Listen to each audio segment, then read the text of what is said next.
इनकी नीतियों की वजह से देश की कृषि और किसान का उतना विकास नहीं हो पाया जितना उसमें सामर्थ्य था।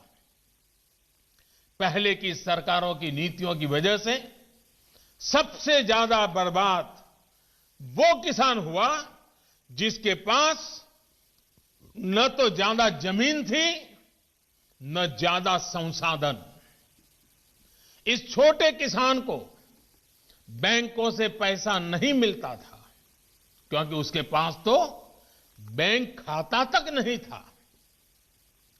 पहले के समय में जो फसल बीमा योजना थी उसका लाभ भी इन छोटे किसानों के लिए तो कहीं नामो निशान नहीं था। कोई इक्का दुक्का कहीं मिल जाए तो अलग बात है। इस छोटे किसान को खेत सिंचने के लिए न पानी मिलता था न बिजली मिलती थी। वो हमारा बेचारा गरीब किसान अपना खून पसीना लगाकर वो खेतों में जो पैदा भी करता था उसे बेचने में भी उसकी हालत खराब हो जाती थी। इस छोटे किसान की सुध लेने वाला कोई नहीं था।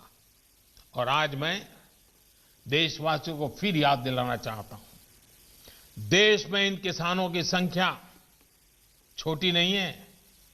जिनके साथ ये अन्याय किया गया है ना, ये संख्या 80% से ज्यादा किसान इस देश में हैं, करीब करीब 10 करोड़ से भी ज्यादा, जो इतने वर्षों तक सत्ता में रहे। उन्होंने इन किसानों को अपने हाल पर छोड़ दिया था।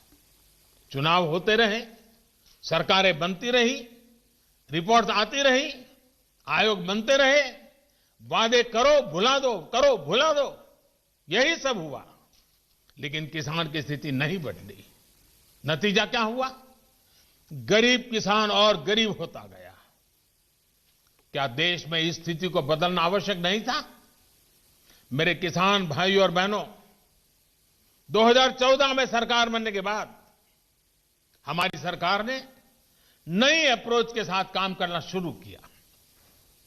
हमने देश के किसान की छोटी छोटी दिक्कतों और कृषि के आधुनिकीकरण, उसे भविष्य की जरूरतों के लिए तैयार करने, दोनों पर एक साथ ध्यान दिया। हम बहुत सुनते थे कि उस देश में खेती इतनी आधुनिक है, वहां का किसान इतना समृद्ध है। कभी इजराइल का उदाहरण सुनते रहते थे।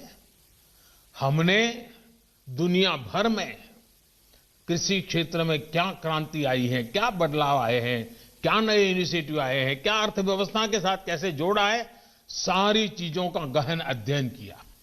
इसके बाद हमने अपने अलग अलग लक्ष्य बनाए और सभी पर एक साथ काम शुरू किया।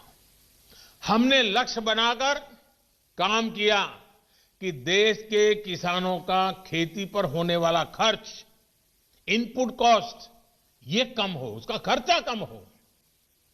सॉइल हेल्थ कार्ड, यूरिया की नीम कोटिंग, लाखों की संख्या में सोलर पंप, ये सारी योजनाएं उनका इनपुट कॉस्ट कम करने के लिए एक के बाद एक उठाई। हमारी सरकार ने प्रयास किया कि किसान के पास एक बेहतर फसल बीमा कवच हो। आज देश के करोड़ों किसानों को पीएम फसल बीमा योजना का लाभ हो रहा है। और मेरे प्यारे किसान भाइयों बहनों, अभी जब मैं किसान भाइयों से बात कर रहा था तो मुझे हमारे महाराष्ट्र लातूर के गणेश जी ने बताया कि 2,500 रुपया उन्होंने दिया और 54,000 रुपया करीब करीब मिला। मामूली प्रीमियम के बदले किसानों को पिछले साल में 87,000 करोड़ रुपए क्लेम राशि मिली है। 87 यानी करीब करीब 90,000 करोड़ मामूली प्रीमियम दिया किसानों ने। मुसीबत के समय ये फसल बीमा उनको काम आया। हमने इस लक्ष्य पर भी काम किया कि देश के किसान पास खेत में सिंचाई की पर्याप्त सुविधा हो। हम दशकों पुरानी सिंचाई योजनाओं पूरा कराने के साथ ही देश भर में पर ड्रॉप मोर क्रॉप के मंत्र के साथ माइक्रो इरिगेशन को भी बढ़ावा दे रहे हैं और मुझे खुशी